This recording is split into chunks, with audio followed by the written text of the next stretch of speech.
स्याह बख्त, एक सच्ची और सबक आमूज कहानी।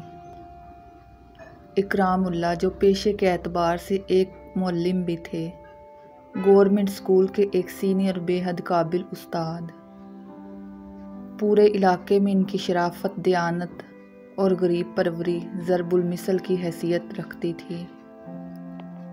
सफ़ेद पोश बाइज़्ज़त घराने की इज़्ज़त इस वक्त दाव पर लगी जब मास्टर इकराम उल्लाह की लाडली बेटी महानूर आज से 2 साल पहले अपने आवारा और बदचलन आशिक के साथ घर की दहलीज पार कर गई। जाते जाते अपनी माँ के सोने के कंगन और 50,000 की नकदी जो मास्टर साहब के पास किसी ने अमानत रखवाई थी, उस पर भी वो हाथ साफ कर गई।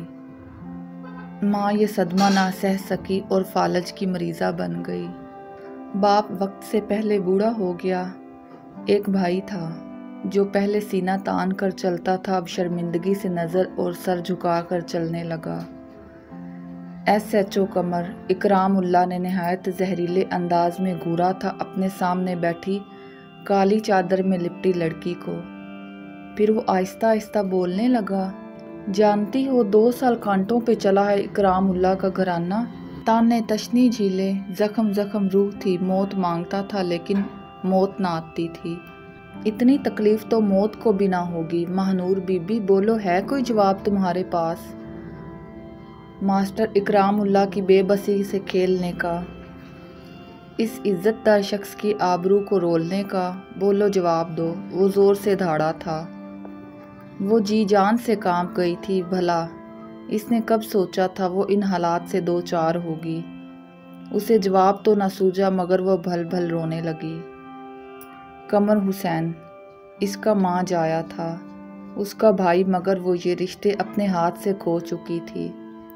कमर हुसैन ने उसको रोता देखा तो चीख उठा, खुदा के लिए बीबी रोना बंद कर दो, ये टसवे तुम्हारे किसी काम के नहीं आने वाले।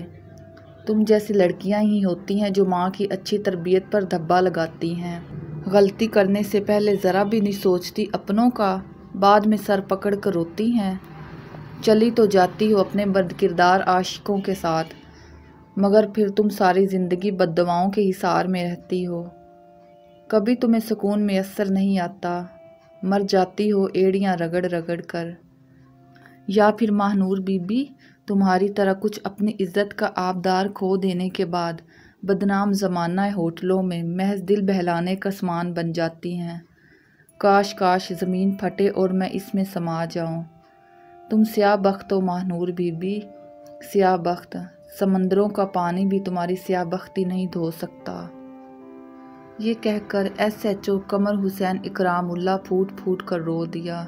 वो तन्हा नहीं रोया था, उसके साथ ज़मीनों आसमां भी अश्कबार थे। दोस्तों, अगर ये सबक आमूज़ कहानी आपको अच्छी लगी हो तो मेरी वीडियो को लाइक कर दें, मेरे चैनल को सब्सक्राइब भी कर दें मेरे चैनल से जुड़े रहने के लिए, और ऐसी सबक आमूज़ कहानियाँ सुनने के लिए साथ में दिए गए बेल आइकन को भी प्रेस कर दें। मिलते हैं नेक्स्ट कहानी में, तब तक के लिए अल्लाह हाफिज़।